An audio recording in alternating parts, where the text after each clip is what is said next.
I woke up with my cheek pressed against a cold stone floor, the smell of wet earth in my nose, and someone shouting, "Nara Veylin, if you plan to faint every time your mana is tested, please do it outside the circle." That was my first clue that something had gone wrong. My second clue was the glowing ring of silver runes around me. My third clue was that I could feel the soil beneath the academy floor breathing. Not literally breathing, of course. I had been a plant science student before this, not the sort of person who believed dirt had feelings. I believed in pH balance, microbial activity, organic matter, root pressure, water retention, and the quiet miracle of a seed deciding the world was worth entering. But the stone under my palm hummed with mana. I knew that word before anyone explained it. Mana, the power source of this magical world. It flowed through people, air, water, stone, flame, and apparently the neglected dust packed between floor tiles. Then a flood of memories hit me. Nara Veylin, 19 years old, first-year student at Asterfall Academy of Practical and Noble Magic. Scholarship admission, no noble family, no famous bloodline, no private tutor. Average written scores, weak casting output, and a mana affinity so embarrassing the testing crystal had apparently coughed brown light before going dim. Soul magic. There were whispers around the hall. Gardener branch. Compost robes. Poor thing. She came all the way here for that. In my old life, I had once cried over a failed lab report because I had mislabeled 3 seed trays.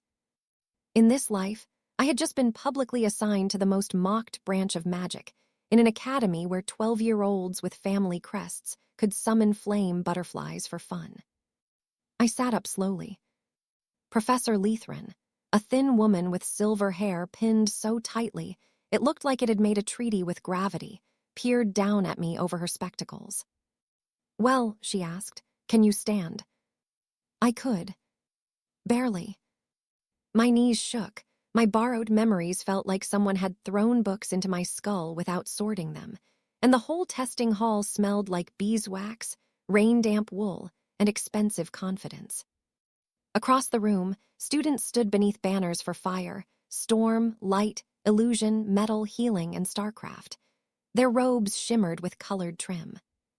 My robe cuffs had turned the soft brown of old bread crust. Someone laughed.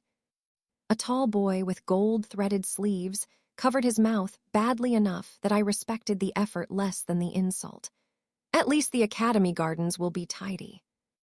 I looked at him, then at my hands. Nara's hands were thin, pale, and ink-stained. They did not look powerful. But beneath the testing hall, under layers of polished stone and enchantment, I felt mana caught in compacted soil like water trapped under a dry field. That should not have been possible. Dead soil did not hold life well, but it could hold potential. And if mana behaved anything like nutrients, moisture, root networks, or microbial exchange, then everyone in this room had been walking on a treasure and calling it dirt. I took one breath. Then another. Professor Leithrin extended a hand. "Welcome to Asterfall, Miss Veylin," she said. Her voice was dry but not unkind. "Try not to look so doomed. Soil mages are rarely dramatic enough to deserve it." That was the first thing anyone said to me in this world that made me want to smile. So I stood in my brown-trimmed robes, surrounded by students chasing lightning and glory, and decided that if this world wanted to underestimate soil, it had clearly never met a stubborn plant science student with access to mana. The soil magic classroom was not in the main tower. That felt important. Fire students trained in the Ember Court, a round arena with bronze braziers, heated stone benches, and a viewing gallery where older students pretended not to admire themselves. Illusion students had the mirror hall, which rearranged itself every third bell and occasionally trapped arrogant boys in decorative cupboards. Storm students had the upper terraces, open to dramatic winds and even more dramatic hair. Soil students had a long, low building behind the east kitchens, between the compost bins and a shed labeled broken rakes, possibly cursed. There were 6 of us. One boy looked like he had been sentenced. Two girls whispered together with the exhausted politeness of people trying to survive disappointment. Another student kept rubbing at their robe trim as if brown might come off with effort. The last seat was mine. Our teacher was Master Orwin Pell, a broad-shouldered man with kind eyes, muddy boots, and the calm expression of someone who had accepted that nobody under 20 respected drainage until it failed. He placed a cracked clay pot on the front desk. "This," he said, "is soil." Silence. A student near the window sighed, so deeply I worried for his lungs. Master Pell continued. "Soil magic is the art of supporting growth, stabilizing terrain, sensing underground flow, balancing mineral mana, binding loose earth, restoring fields, nourishing roots, and making sure the academy does not sink into its own decorative lake." That sounded impressive to me. "Unfortunately," he added, "most of you will likely assist garden staff, greenhouse keepers, agricultural estates, or construction mages." There it was. Practical, necessary, unimpressive. The academy's 3 favorite insults wearing one coat. He showed us the first spell, Crumb Turn. It was a basic soil loosening cantrip, the magical equivalent of poking a fork through compacted earth. Students from other branches learned to shape blades of fire, bend light, summon sparks, or move practice stones by the end of the week. We learned to make a lump of dirt slightly fluffier. To everyone else, it was humiliating. To me, it was fascinating. The spell circle was simple: 1 anchor rune, 2 loosening marks, a mana pulse, and a release gesture. But when Master Pell demonstrated, the mana did not just move the soil. It slipped between particles, separated clumps, made room for air, and awakened tiny threads of brown gold light. The others saw dirt. I saw structure. After class, Master Pell noticed me staring at the pot. "You may take some soil for practice," he said. "Not too much. The academy frowns when students steal educational mud."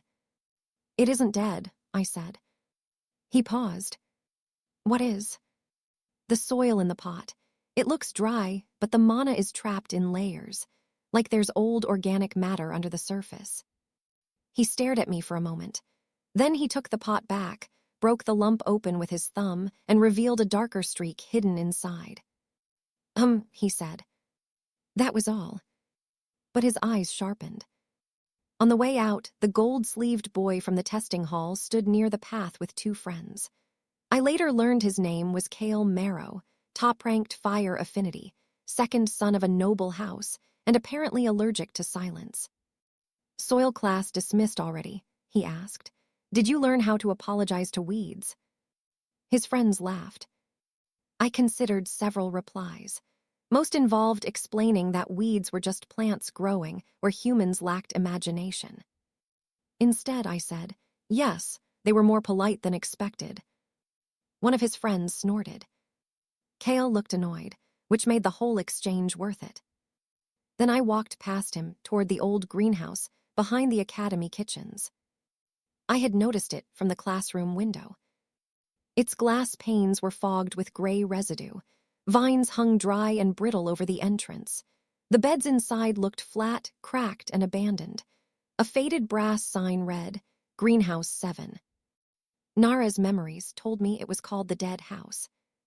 Students joked that even healing mages could not save it. The academy kept it locked except during maintenance inspections because every plant placed inside withered within a month. I stood at the gate, fingers curled around the cold iron bars. Under the dead beds, beneath compacted layers of exhausted soil, I felt something strange. Mana. Not flowing, not dead. Trapped. Pressed down under years of failed spells, overfeeding, drought charms, broken heating runes, and neglect. In my old world, bad soil could look lifeless while holding everything needed for recovery. It just needed air, food, structure, water, and time. Apparently, magical soil was no different. I smiled at the locked gate. "Well," I whispered, "aren't you interesting?" My first friend at Asterfall Academy was a wind mage who introduced herself by dropping a meat bun into my soup. Not on purpose. Probably. I was sitting alone in the cafeteria, trying to identify which of the root vegetables in my stew were familiar and which might glow later. The cafeteria was warm and noisy, with floating lamps above long wooden tables and enchanted kettles drifting around to refill cups. I had chosen a corner seat because corners were excellent for observation and emotional recovery. Then a girl with copper-brown skin, short black curls, and bright blue robe trim skidded beside me with a tray in one hand and panic in both eyes. "Sorry," she said, as her meat bun performed a brave dive into my bowl. "The floor moved." "The floor is stone." Yes, but emotionally it moved. That was how I met Leora Sen, cheerful wind mage, scholarship student, professional talker, and owner of the most expressive eyebrows I had ever seen. She offered to buy me another soup. I told her the bun had improved it. She sat down immediately, as if that settled a lifelong contract. "You're Nara, right?" she asked. "Soil magic." I prepared myself. But Leora only leaned closer. "Can you make vegetables grow faster? Because if yes, we need to become friends before exam season ruins cafeteria quality." "I can currently make dirt less lumpy." "Excellent, a foundational skill." I liked her at once. My second friend was harder to find because she was hiding behind a bookshelf. That evening, rain tapped softly against the library windows. The old library smelled like parchment, dust, candle wax, and the kind of silence that forgave tired students. I had gone there looking for books on soil mana and found almost nothing newer than 60 years old. Most academy research favored spell output, combat applications, elemental refinement, and noble lineage theory. Soil magic had shelves full of crop yield records, irrigation diagrams, and one deeply passionate argument about turnip blight. I was reaching for soil density and mana retention in rooted environments when a quiet voice behind the shelf said, "That one has 3 errors in the second chapter." I looked around. A girl with soft brown hair, round spectacles, and green-trimmed sleeves slowly emerged from behind a stack of herbology texts. She held 6 notebooks against her chest like a shield. "I'm sorry," she said quickly. "I didn't mean to startle you or correct a dead author. That was rude, to the author, not to you." "I appreciate corrections to dead authors," I said. "They rarely argue." She blinked. Then she smiled. Her name was Evie Thorne, first-year herb magic student, and she spoke softly unless the topic involved plant classification, in which case she became a quiet storm of terrifying accuracy. Her problem was simple. She knew more about herbs than most senior students, but her mana expression was weak. Her spells coaxed plants gently instead of forcing fast growth. In herb magic, that made her delicate, which was academy language for not impressive enough to clap for. Leora joined us 20 minutes later with honey rolls wrapped in a napkin and no explanation for where she got them. Together, we took over a corner table beneath a warm amber lamp. I told them about Greenhouse 7. Leora whistled. A tiny breeze circled the honey rolls. "The dead house, that place gives senior gardeners headaches." Evie lowered her voice. "My mentor said rare herbs used to grow there. Star petal, moon fennel, silver thread mint. But the beds collapsed after the old greenhouse keeper retired." "Collapsed how?" I asked. "Plants sprouted, then yellowed. Roots turned black. Mana readings showed nothing useful." I tapped my notebook. "Nothing near the surface," I said. They both looked at me. "I think the mana is trapped below dead soil layers, like nutrients locked under compaction. If we can rebuild the structure, maybe we can restore flow." Leora's eyes widened. "That sounds illegal." "It sounds like gardening. Gardening with academic trespassing." Evie shifted nervously. "The greenhouse is locked." "It is," I agreed. The 3 of us sat in thoughtful silence. Rain tapped the glass. A kettle drifted by and refilled our cups with cinnamon tea. Finally, Leora said, I know a side path behind the laundry court. Evie whispered, I know where old greenhouse maps are stored. I looked between them. Before waking in this world, I had friends from university, lab partners, study groups, people who understood the pain of discovering mold in the wrong Petri dish. Since arriving here, I had felt like a seed dropped into strange soil. But seeds did not grow alone. They grew with fungi, roots, water, minerals, warmth, and stubborn timing. I opened my notebook to a fresh page. Then let's begin properly, I said. No dramatic break-ins, no reckless spells, no touching unknown plants. We observe first. Leora raised her teacup. To responsible trespassing. Evie looked horrified, then raised hers too. I raised mine last. To soil, I said. They both laughed, but kindly.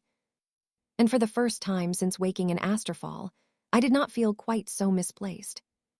Master Pell believed soil magic should be practiced daily, preferably before breakfast, because Earth appreciates commitment and students are less likely to argue when hungry.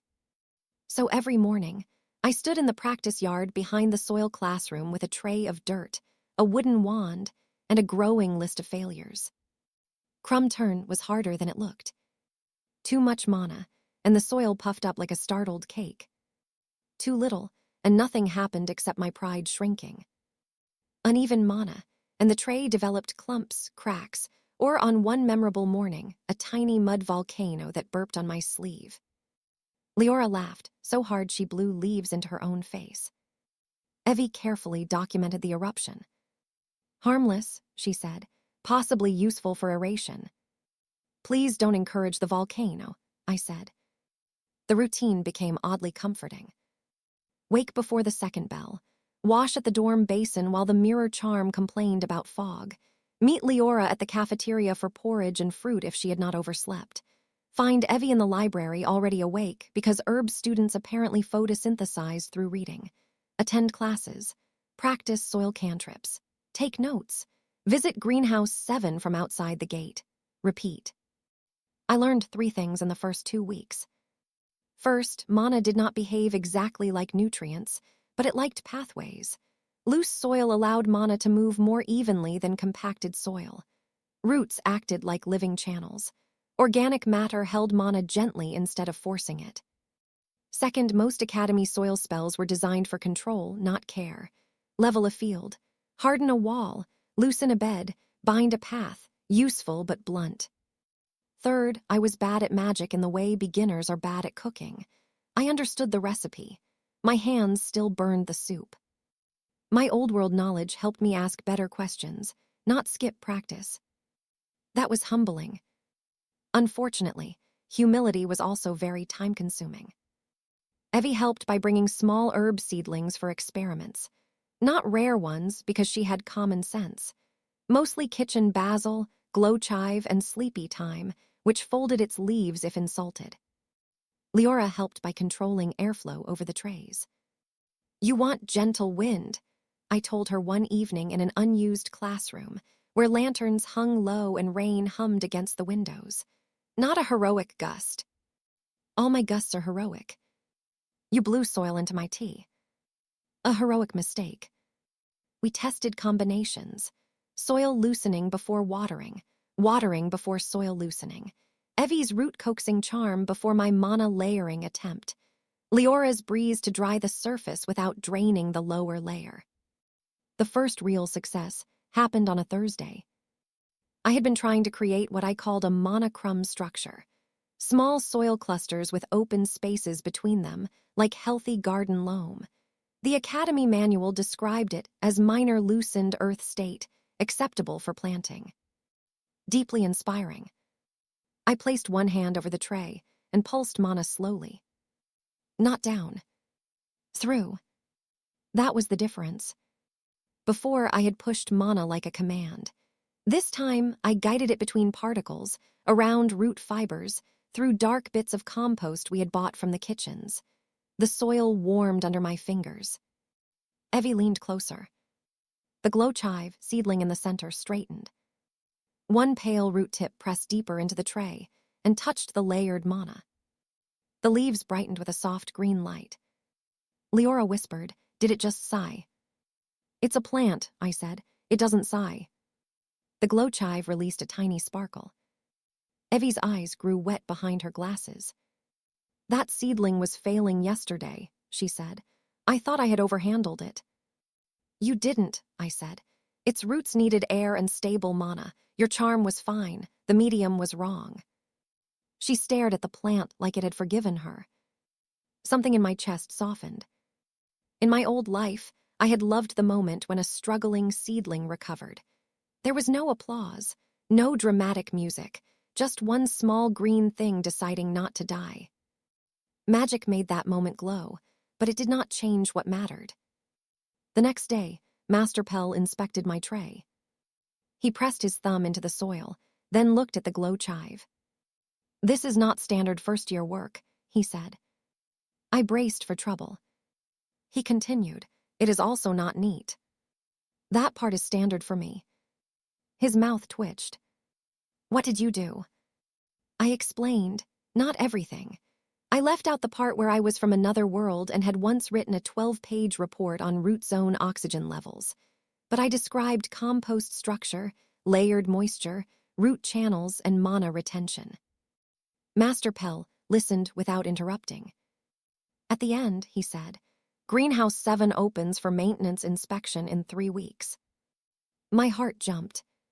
He looked toward the old glass roof beyond the kitchen yard. "I am required to supervise student volunteers," he added. "If any foolish first years were to request restoration practice, I would be forced to consider it." That was the closest thing to permission I had ever heard. I bowed. Leora later said my bow looked like I was trying not to dance. She was correct. Greenhouse 7 was worse from the inside. The first time Master Pell unlocked the gate, the hinges screamed so loudly that a flock of messenger sparrows fled the roof in protest. Inside, the air felt stale and heavy. Dust coated the glass panes. The planting beds were cracked into hard plates. Old irrigation channels lay clogged with gray mineral crust. Clay pots slumped in corners like defeated soldiers. Evie stood beside me, clutching her notebooks. "This used to be the Academy's best herb greenhouse," she whispered. Leora looked around and tried to sound cheerful. "Well, it has excellent bones." A piece of ceiling vine dropped onto her shoulder. She stared at it. "Possibly haunted bones." Master Pell handed us each a pair of gloves.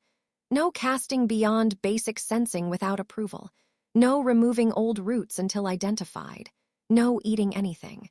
That rule exists because of a student named Brindle in 412. "What happened to Brindle?" Leora asked. "He turned blue for 9 days and insisted he could taste music." Evie wrote that down. Our task officially was assessment. Unofficially, I wanted to know why the greenhouse had died. The Academy's records blamed mana exhaustion. That sounded precise until I read the reports. Every failed restoration attempt had followed the same pattern. Add fertilizer charm, add growth spell, add water enchantment, plant herb, watch herb fail, declare soil dead, repeat with more expensive herb. In my old world, that was like finding a dehydrated patient and force-feeding them cake. We spent the first afternoon mapping the beds. Evie identified root remnants. Leora cleared dust from the glass with careful breezes. I took soil samples from different depths using a second-hand brass corer we bought from a magical supply shop called Tallow and Twine. The shopkeeper had sold it to us for 2 silver marks because the handle squeaked. I loved it immediately. The first soil core showed 3 distinct layers. Top layer, dry pale, almost powdery. Middle layer, blackened, sour-smelling, overloaded with old-growth mana. Lower layer, dense clay packed hard over something rich and humming. I held the sample in my palm and felt mana trapped beneath the clay like warmth under a blanket. "There," I said. Evie leaned close. "The lower layer." "It's not exhausted. It's sealed off." Leora frowned. "By dirt." "By bad structure," I said. and probably years of forcing growth without restoring the living system. Leora looked at the cracked beds. So the greenhouse isn't dead, it's constipated. Master Pell made a sound that might have been a cough.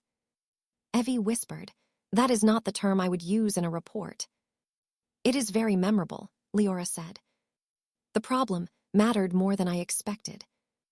Evie told us that herb students used to compete for greenhouse placements. Rare medicinal plants from Greenhouse 7 supplied the infirmary, potion labs, and festival displays. When it failed, wealthier students moved to private greenhouse rentals. Scholarship students lost access first. Her own final herb project needed a stable growing bed. Without it, she would have to use standard pots in the general hall, where stronger casters often crowded out weaker ones. "I can grow things," she said quietly, touching a dead vine. "I just can't force them fast enough." "You shouldn't have to force them," I said. Leora had her own reason. Her older brother worked in the academy kitchens. Greenhouse 7 used to grow flavor herbs for staff meals. "Now the cooks buy dried bundles from town," she said. "They taste like broom bristles with ambition." So the dead house was not just a dead greenhouse. It was lost access, lost confidence, lost soup quality. That last one was not small. Over the next days, we built a plan. Step 1, clean the glass to restore natural light. Step 2, remove mineral crust from irrigation channels. Step 3, loosen the top layer without breaking old root networks. Step 4, introduce compost in thin layers, not one heavy dump. Step 5, use Leora's wind to keep air moving. Step 6, let Evie coax dormant root fragments gently. Step 7, map mana movement before planting anything precious. It was slow, dirty work. My nails stayed brown no matter how much I scrubbed. Leora got cobwebs in her hair twice. Evie sneezed whenever we disturbed old feather moss spores, then apologized to the spores. The first experiment went wrong. I tried to loosen a bed too deeply and released a pocket of stale mana that smelled like boiled cabbage and regret. The greenhouse windows fogged green. Leora had to vent the room while Evie pressed a lavender cloth over her nose. Master Pell arrived, took one breath and said, "Progress often has an odor." I wanted to sink into the soil. But after the air cleared, the bed felt lighter. Not restored. Just less trapped. That became our pattern. Small mistake. Smaller adjustment. Tiny improvement. Tea afterward. On rainy evenings, we sat in the old greenhouse doorway with cups of ginger tea from the cafeteria, watching droplets slide down the dirty glass. The greenhouse still looked awful to anyone passing by. But under my hands, its mana had begun to move. Slowly. Carefully. Like something waking stiff from a long sleep. The Academy Festival was announced with 3 trumpet blasts, 17 floating posters, and 1 cafeteria dessert shaped like a phoenix that collapsed into custard before anyone ate it. The Astor Falls Spring Exhibition was a grand annual event where students displayed practical magic for teachers, sponsors, alumni, and families with too much money and not enough volume control. Fire students prepared flame sculptures. Illusion students planned memory theaters. Storm students practiced cloud ribbons above the courtyard. Healing students grew crystal salves. Herb students were expected to present rare plants, potion ingredients, and charming little blossoms that impressed donors. Soil students were expected to provide support. That was the word used on the assignment board. Support. As if soil were a table leg nobody wanted to see. Our official task was to prepare stable planting beds for other branches. Cale Marrow's fire group received the central display platform. He planned to unveil a phoenix lily, a dramatic orange flower that opened only under controlled flame mana. It was flashy, expensive, and rumored to have been purchased by his father. He found us carrying compost baskets near Greenhouse 7 and smiled the way polished knives smile in paintings. "Still working on the dead house?" he asked. Yes, I said. How brave. My group requested greenhouse space, but was told 7 is under experimental maintenance. He glanced at Master Pell's signed permit in my basket. I assume that means you're storing dirt in it. Leora opened her mouth. I gently stepped on her boot. We are restoring soil structure, I said. Kale's smile widened. For what, turnips? Evie's shoulders curled inward. That annoyed me more than the insult. Possibly, I said. Turnips are reliable. His friends laughed. Kale looked toward the greenhouse. Just don't let your mud project interfere with serious exhibitions. Sponsors expect excellence. I gave him one calm nod. Then I hope you prepared the roots as carefully as the petals. He blinked. Roots, he repeated, like I had brought up laundry during a royal speech. For your phoenix lily. It is flame-attuned. It is still a plant. His expression cooled. Thank you, Veylin. I will inform my gardener. He walked away. Leora waited until he was out of earshot. I hope his lily grows upside down. Don't curse the lily, Evie murmured. It didn't choose him. The pressure changed after that. Festival inspection would happen in 10 days. If Greenhouse 7 showed no improvement, Master Pell's maintenance permit would expire. The academy would likely close it again, maybe permanently. Evie needed a project bed. Leora wanted to prove wind magic could do more than make banners flutter. I wanted the greenhouse to breathe. We worked harder. Not dramatically. Dramatic work is usually inefficient. We worked steadily. Each morning, I practiced mana layering until my fingers tingled. I learned to place mana in thin sheets, like compost layers, instead of dumping it into the soil. Too much mana encouraged shallow root growth. Too little left dormant pockets untouched. Evie tested herb responses. Her gentle magic turned out to be perfect for listening to stressed plants. Strong herb mages forced stems upward. Evie asked roots where they wanted to go. Leora calibrated airflow. She could create tiny pressure changes that pulled stale mana upward without stripping moisture. She pretended this was easy, but I saw the headaches she got afterward.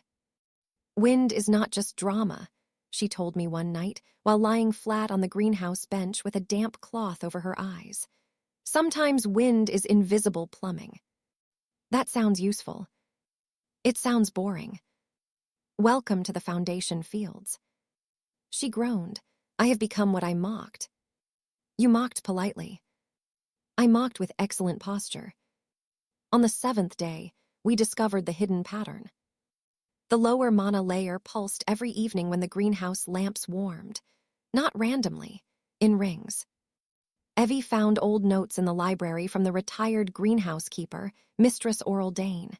She had used root networks to circulate mana between beds, not spell circles, living circuits. Starpetal herbs had once grown in the central bed, their roots connecting to moon fennel, silver thread mint, and ember sage. Each plant balanced a different mana tone. The greenhouse had not been a collection of beds. It had been an ecosystem. When later students replaced diverse herbs with single high-output crops, then forced growth spells into tired soil, the network collapsed. I stared at the notes under warm library light, while rain whispered against the windows. This is why the mana is trapped, I said. They broke the root exchange, then they kept feeding the wrong layer. Evie's hands trembled as she turned a page. Starpetal seeds are still listed in storage, but they're marked non-viable. Dormant, I said automatically. Leora leaned over us. Please tell me dormant means not dead. It means not dead yet. That is less comforting, but I'll take it. We requested the seeds. The herb department clerk laughed. Then Master Pell signed the request. The clerk stopped laughing, but she did sigh with great commitment.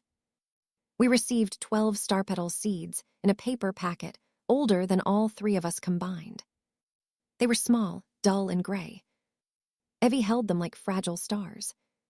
If we waste them, she whispered, the herb department will never let me forget it. We won't waste them, I said. I did not say we would succeed. That would have been arrogance. Instead, we prepared one bed. 1. We loosened it by hand and spell. We added compost in thin layers. We cleared a path for old mana to rise. Leora breathed gentle air through the room. Evie sang a soft herb charm under her breath, not to force growth, but to soothe the seeds awake. I pressed my palms to the soil and felt the lower mana layer answer. Not much. Just enough. The night before planting, Kale passed the greenhouse and saw the three of us inside, covered in dirt, arranging root guide threads like overly serious spiders. He stood at the door. "You know," he said, "there is dignity in accepting your rank."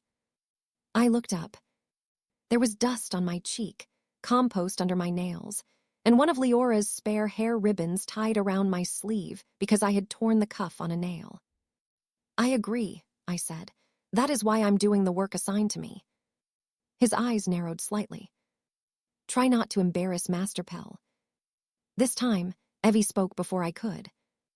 "Try not to scorch your lily roots," she said. It was barely louder than the rain. Kale stared. Leora gasped like she had witnessed a duel. Evie turned bright red and looked at the seed packet. I smiled. Not because Kale was embarrassed. Because Evie had not apologized. That felt like growth too. Star petal seeds were fussy. This was not scientific language, but it was accurate. They disliked direct mana pressure, dry surface crust, heavy compost, uneven warmth, sudden sound, bright flame, mineral imbalance, and apparently Leora humming off-key near the planting bed. "I do not hum off-key," Leora said. One seed immediately dimmed. "You were saying," I asked. She narrowed her eyes at the seed. "Traitor." We planted all 12. For 2 days, nothing happened. During those 2 days, I learned that patience is much easier as a principle than as a lived experience. I checked the bed every hour until Master Pell told me, kindly, that hovering over seeds was not a recognized growth method. The festival cruise transformed the academy around us. Colored lanterns floated above the main paths. Students painted display stands. The cafeteria served spiced apple bread in the mornings. Visiting alumni arrived in fine cloaks and asked first year's questions designed to sound wise. Greenhouse 7 remained mostly unnoticed. Which suited us. On the 3rd morning, Evie found the first root thread. Not a sprout, not a leaf. A root. A pale, hair-thin line reaching downward into the layered soil. She called us over without shouting, because Evie considered shouting rude to seedlings. We knelt around the bed. The tiny root touched the mana layer I had prepared and brightened with faint silver light. Then 2 more seeds cracked. By sunset, 7 had rooted. By the next morning, 9. The 10th seed rotted from old damage. The 11th stayed dormant. The 12th produced one confused root that tried to grow sideways until Leora gently redirected airflow and I adjusted the moisture layer. It was the most stressful sideways root I had ever met. Our small success did not stay secret. A group of herb students came by, curious after Evie asked for moon fennel cuttings. Then 2 healing students followed. Then a senior soil mage. Then Kale's friend with the laugh I disliked. By the 6th day, people were peering through the cleaned glass. The greenhouse was not beautiful yet. Half the beds remained rough. Stacks of broken pots lined one wall. Old vines waited to be cleared, but the central bed glowed softly at dusk. The star petal seedlings had emerged. Their leaves were small, blue-green and edged with silver. At night, the veins shone like constellations. Evie looked at them as if they were brave. Leora looked at them as if they were tiny celebrities. I looked at them and saw every morning practice tray, every failed mana pulse, every note, every compost layer, every quiet correction. Plants made progress visible in the most humbling way. They did not care about your speech. They cared about conditions. The gentle pressure became less gentle when Professor Vall, head of fire applications and Kale's mentor, arrived for inspection. He was a tall man with ember-red robes and the permanent expression of someone smelling poor decisions. Kale stood beside him, holding a crystal warming rod for his phoenix lily. Professor Vol looked around Greenhouse 7. This space was reserved for central herb displays decades ago, he said. It seems premature to present it at festival inspection. Master Pell folded his arms. It is under approved student restoration. So I see. His gaze moved over our compost baskets. Charming. Kale's phoenix lily sat in a polished pot near the doorway. Its petals were tightly closed, orange-red and glossy. It looked expensive. It also looked stressed. I noticed the leaf curl first. Then the dark line at the base. Root heat stress. Too much flame mana, too little cooling airflow, poor soil buffering. The plant was being pushed to bloom for the festival instead of supported. Evie noticed too. Her mouth tightened. Kale caught us looking. Do not worry, he said smoothly. This is a high-grade fire herb. It does not need mud tricks. I considered staying silent. But the plant was innocent. The lower stem is darkening, I said. You may want to reduce the warming rod and loosen the pot medium. Professor Vol raised an eyebrow. A soil first year advising a fire specialist. No, I said. A student advising someone not to cook a root crown. Leora made a tiny strangled sound. Kale flushed. Professor Vol's voice cooled. The phoenix lily is scheduled to open during the festival demonstration. Its cultivation has been managed according to noble greenhouse standards. That explained a lot and improved nothing. Master Pell stepped forward. Miss Veylin's observation is reasonable. Professor Vol smiled without warmth. Then perhaps the festival will provide useful comparison. One noble fire herb under expert flame cultivation, and one restored dirt bed with scholarship enthusiasm. The words were polite. The meaning was not. The inspection committee decided Greenhouse 7 would be included as a minor restoration exhibit, not central, not featured, just open for viewing near the end of the herb circuit. Evie went pale. Leora kicked a loose pebble after they left and sent it skittering into a bucket. I stood by the star-petal bed and let myself feel angry for exactly 10 seconds. Then I stopped. Anger was nitrogen, useful in the right amount. Too much burned the roots. We keep going, I said. Evie swallowed. What if they don't bloom? Then we show the soil restoration. What if they laugh? Then we write better notes. Leora placed a hand on Evie's shoulder. And if they laugh too much, I can arrange for a breeze to flip one dessert onto one important sleeve. No dessert warfare, I said. Fine, emotional support wind only. That night, we stayed late in the greenhouse under lantern light. Evie checked each seedling. Leora tuned the vents. I adjusted mana layers until my wrists ached. Outside, the academy glittered with festival preparations. Inside, 3 first years, 1 tired soil teacher, and 9 stubborn star-petal seedlings worked at a pace nobody could force. The morning of the festival began with rain. Not a dramatic storm, just soft silver rain, the kind that blurred the academy towers and made every path smell clean. Lanterns floated under waterproof charms. Students hurried across courtyards with cloaks over their heads. The cafeteria served honey porridge, fried bread, and hot pear tea. Leora arrived at breakfast with 2 ribbons in her hair and enough nervous energy to power a small weather system. Evie brought her notebooks in a wrapped cloth bundle. I brought soil under my fingernails despite scrubbing. You look calm, Leora said. I am not calm, I am organized. Same face. Different internal weather. She nodded solemnly. I respect that. Our exhibit was scheduled near the end of the greenhouse route, after the main herb displays and Kale's phoenix lily unveiling. That gave us time to prepare. Greenhouse 7 looked almost lovely by midday. Not perfect, not polished, but alive. The glass panes had been cleaned enough for rainlight to soften through them. The irrigation channels ran clear.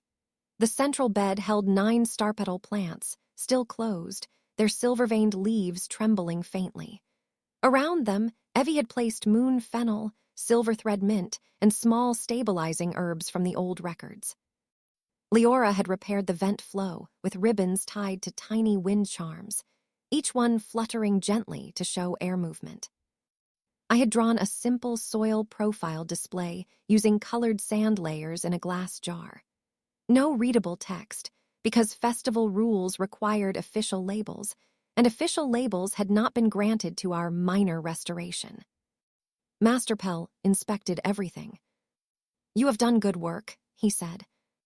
That was all. From him, it felt like a speech. The festival route began. We could hear applause from the main greenhouse hall. Illusionary birds sang above the visitors. Fire flowers opened in bursts of red light. Healing vines grew into delicate arches. Sponsors murmured approval. Then came Kale's demonstration. We watched from the back of the crowd. His phoenix lily sat on a raised pedestal beneath a golden warming circle. Professor Vol stood nearby, proud as a statue. Kale raised both hands and channeled flame mana through the crystal rod. The petals opened. For 3 seconds, it was beautiful. Orange light unfurled in layers, bright as sunrise. Visitors gasped. Kale smiled. Then the lower stem blackened further. The open petals shivered. One curled at the edge. Evie inhaled sharply. Kale pushed more flame mana. The bloom flared brighter, then sagged. A smell like burnt sugar, and wet leaves filled the air. Professor Vol moved quickly, cutting the warming circle. The lily remained upright, but only barely. Its petals drooped in a way that made even non-plant people uncomfortable. The applause was polite. Painfully polite. I felt no satisfaction. Only frustration. A plant had been treated like a performance tool, and it had done its best until it couldn't. The inspection route moved on awkwardly. By the time visitors reached Greenhouse 7, the mood had shifted. People expected little. Maybe a humble dirt demonstration. Maybe a chance to nod kindly at scholarship students. Kale came too, his face tight. Professor Vol followed with the expression of a man hopping soil, would remain boring enough to restore balance to the universe. Master Pell opened the greenhouse door. Warm, damp air rolled out. Not stale now. Living. Visitors stepped inside. At first, they looked around politely. Cleaned glass, repaired channels, compost beds, young herbs, nice perhaps, worthy, practical. Then the rain stopped. Clouds thinned just enough for late afternoon light to enter through the roof. The star-petal plants responded. One bud trembled. Evie gripped my sleeve. A silver line ran up the stem. Then the first star-petal opened. It did not burst like flame. It unfolded slowly, 5 translucent petals spreading outward, each one dark blue at the base and silver at the edge. Tiny points of light appeared inside the bloom, like stars caught in dew. Then the second opened. Then the third. Mana moved through the bed in visible threads. It rose from the restored lower layer, passed through root networks, touched moon fennel, silver thread mint, and ember sage, then returned to the soil softer than before. The entire central bed began to glow. Not brightly. Deeply. The kind of light that made people stop, talking without being told. Evie's herb charm hummed under her breath, steady and gentle. Leora lifted her hands, guiding air through the vents so the mana did not stagnate around the blooms. I knelt at the bed and pressed 2 fingers to the soil, shaping the flow through the crumb structure we had built day after day. The 9th star petal opened last.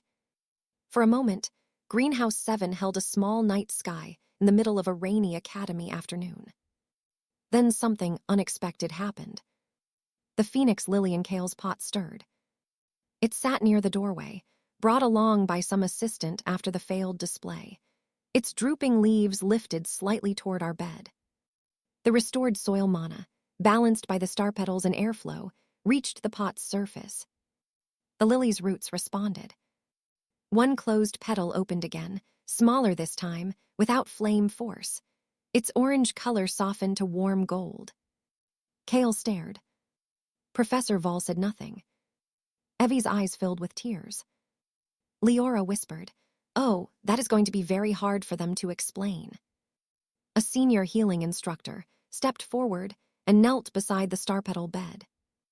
"This soil was declared exhausted," she said. "It was sealed," I replied. My voice stayed calm, though my heart was trying to climb out of my chest. The mana was trapped below compacted and overloaded layers. The old root network used to circulate it. We rebuilt the structure, restored airflow, added organic matter slowly, and used compatible herbs to restart exchange. The instructor looked at me, then at Evie, then at Leora. "Wait." "Yes," I said. Evie Thorne identified the old root records and guided the herb responses. Leora Sen restored air circulation. Master Pell supervised and stopped us from doing anything too stupid. Master Pell coughed again. "Mostly," I added. A few visitors laughed softly. The healing instructor touched the soil. Then she smiled. "This is not support work," she said. "This is foundational magic." Foundational. The word moved through the greenhouse like sunlight. Professor Vol's jaw tightened, but he was too experienced to argue with a blooming bed of rare star petals and a recovering phoenix lily. Kale looked at the soil, then at me. For the first time since I had met him, he did not seem smug. Just young, embarrassed, confused, and maybe, if I was generous, willing to learn something. He said quietly, "I thought flame was enough." I looked at the phoenix lily, still trembling but alive. "Most people notice petals first," I said. "Plants don't start there." He swallowed. "No," he said, "I suppose they don't." That was not an apology, but it was a crack in a very polished wall. For a festival demonstration, I decided that was enough. Recognition at Asterfall Academy did not arrive like a thunderbolt. It arrived as paperwork. 3 days after the festival, Master Pell received a formal request from the healing department for star petal cuttings. The herb department sent a revised greenhouse access schedule. The kitchens asked whether Greenhouse 7 might eventually support fresh savory mint again, for soup quality and staff morale. Leora declared this the greatest institutional victory of the age. Evie received a note from her mentor asking for her restoration observations. She read it 6 times, then hid behind a library shelf until we coaxed her out with lemon biscuits. As for me, I was summoned to Professor Lethren's office. Her office overlooked the east gardens. Rainwater moved through narrow glass channels along the windows, feeding tiny moss charms that glowed whenever someone lied. I appreciated the design and immediately decided never to exaggerate in that room. Professor Lethren sat behind a desk, stacked with examination scrolls. Master Pell stood by the window, muddy boots and all. I stood in front of them with clean robes, which had taken effort, planning, and one borrowed scrub charm from Leora. Professor Lethren adjusted her spectacles. "Miss Veylin," she said, "your festival demonstration has caused discussion." "That sounds dangerous." Master Pell looked out the window. Professor Lethren's mouth twitched. "Academically dangerous, perhaps, the best kind." She unrolled a report. Greenhouse 7 was considered unrecoverable for 22 years. Your team restored partial mana circulation in under 4 weeks. "Partial," I said quickly. "Only the central bed is stable. The east bed still have mineral locking, the west bed has root rot residue, and the north channel needs repair before planting anything sensitive." Professor Lethren looked at Master Pell. He looked far too pleased. "You see," he said, "she complains with precision." "It is a promising trait," Professor Lethren said. I was not sure if that was praise or diagnosis. The Academy granted us continued access to Greenhouse 7 as an approved student restoration project. Evie was allowed to base her herb practical on star petal companion growth. Leora received credit toward applied airflow studies, which made her storm classmates deeply confused and slightly jealous. And I was asked to present my soil mana layering notes to the first-year practical faculty. Not the whole academy. Not a grand ceremony. Just 12 teachers in a warm lecture room with tea, chalkboards, and suspicious expressions. It was terrifying. I would rather have faced 3 mud volcanoes. But Evie helped organize my notes. Leora made me practice speaking while walking because she said I froze when standing still. Master Pell reviewed my diagrams and crossed out every sentence where I tried to apologize for knowing something. "You noticed," he said. "You tested, you proved. Do not shrink the work before presenting it." So I didn't. I explained soil structure, mana pathways, organic layering, root exchange, airflow, dormancy, the difference between forcing growth and supporting growth. Some teachers looked bored. Then I showed the glass jars. One held compacted dead topsoil. Mana pooled unevenly at the surface and faded. One held loose soil without organic matter. Mana passed through too quickly. One held our layered restoration mix. Mana settled, moved, and returned in a slow cycle. The room became less bored. The healing instructor from the festival asked 3 sharp questions. The herb magic chair asked 7. Professor Vall asked 1.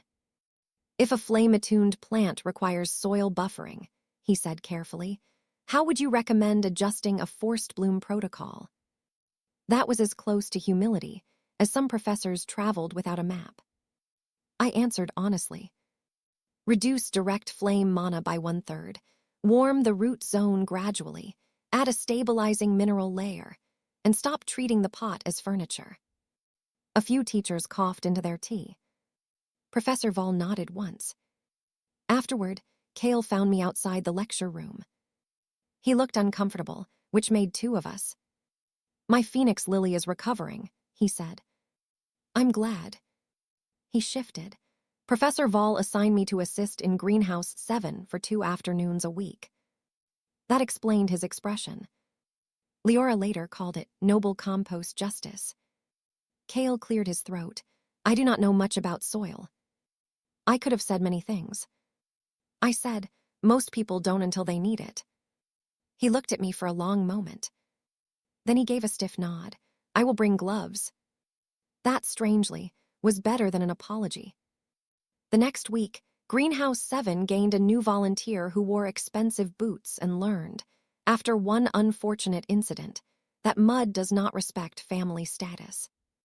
Leora was delighted. Evie was polite. I showed him how to loosen soil without tearing roots. He listened. Not perfectly, but enough. The academy did not transform overnight. Fire still got the largest arena. Storm students still practiced where everyone could see them. Soil magic did not suddenly become glamorous. But the jokes changed. A second-year metal mage asked if soil buffering could stabilize or-grown crystals. A healing apprentice asked Evie about root-soothing charms. The cafeteria served soup with fresh mint for the first time in years, and the entire kitchen staff applauded when Leora dramatically sniffed the bowl and declared it no longer broom-adjacent. That evening, we ate together near the dorm windows while rain tapped softly outside. Evie laughed more easily now. Leora told the story of Cale losing a boot in the west bed, with far too much physical demonstration. I listened, warm bowl in hand, and realized something simple. I had stopped thinking of this world as the place I had fallen into. It was becoming the place where my friends were. By the end of spring term, Greenhouse 7 was no longer called the Dead House. Students tried a few new names. The Star House. The Root Hall. Leora suggested Nara's Dirt Palace, which I rejected with the dignity it deserved. Master Pell solved the matter by replacing the faded brass sign with a cleaned one that read Greenhouse 7, Restoration Ward. It was practical, accurate, and slightly boring. Naturally, I loved it. The star petals did not bloom every day. Rare things rarely perform on command, which is probably why they remain rare. But their roots strengthened the central bed, and the companion herbs spread in careful patterns. We began work on the east beds, where mineral locking required slow flushing and patient mana loosening. Kale kept coming on Tuesdays and Fridays. At first, he wore gloves like someone handling evidence. By the third week, he had learned to roll up his sleeves. By the fifth, he asked Evie whether flame herbs preferred different soil layers during dormancy. Evie answered for 12 minutes. Kale took notes. Leora leaned toward me and whispered, "I think we broke him." "No," I whispered back. "We improved drainage." She had to leave the greenhouse, because laughing near star petals made their petals twitch. My own magic improved too, though not in the dramatic way Academy gossip preferred. I could not raise stone walls. I could not swallow enemies in mud, not that I had enemies worth swallowing. I could not summon forests with one gesture. But I could sense soil depth through a floor. I could feel where mana stalled around roots. I could loosen a bed without disturbing seedlings. I could layer mana so gently that dormant seeds woke instead of burned. Power, I was learning, did not always look like force. Sometimes it looked like making conditions right. One evening, after the last exam bell, I found myself alone in Greenhouse 7. The others had gone ahead to the cafeteria. Leora insisted there would be berry tarts and had the alarming ability to predict dessert schedules. Evie had left me a note reminding me not to overwork, with 3 underlines under the word not. I sat on a low stool beside the central bed, my notebook open on my lap. Outside, sunset poured gold across the academy roofs. Warm light filtered through the greenhouse glass. The star petal leaves glowed faintly. The air smelled of mint, damp soil, and the sweet green scent of growing things. I wrote, "Mana behaves like life when given pathways." Then I crossed out behaves like and changed it to joins. Mana joins life when given pathways. That felt closer. I thought about my old world, about the lab benches, the seed trays, the exams, the life I had lost without warning. I still missed it sometimes in sharp, ordinary ways. Coffee from the campus machine, my cracked phone case, the professor who said interesting when she meant wrong but creatively, the friends who would never know where I had gone. Grief was strange. It could sit quietly beside gratitude without either one canceling the other. This world had given me a new name, new hands, new magic, and a field everyone laughed at until it bloomed. It had given me Evie and Leora. Master Pell appeared in the doorway, carrying 2 cups of tea. "Thought I would find you here," he said. I was not overworking. He looked at the notebook. I was lightly overworking. He handed me a cup and sat on the bench opposite the star petals. For a while, we drank tea in comfortable silence. Then he said, "The Academy Board approved a new elective." I looked up. "Soil mana systems," he said. "Joint credit for soil, herb, healing, and elemental students. Practical restoration focus." My fingers tightened around the cup. "That's because of the greenhouse." "In part." "Who's teaching it?" He gave me a look. "Oh," I said, "you." "With student assistants." I stared at him. He sipped his tea. "No," I said. "I have not asked a question. You were about to. I was allowing the soil to prepare you. That is not a real teaching method. It has worked on seeds for centuries." I looked at the central bed, then at the doorway where I could hear Leora calling my name from across the courtyard, probably about tarts. Evie's softer voice followed, telling her not to shout at greenhouses. "Student assistant." For the field, everyone dismissed. For the greenhouse, everyone called dead. For the kind of magic that did not dazzle first, but held everything living upright.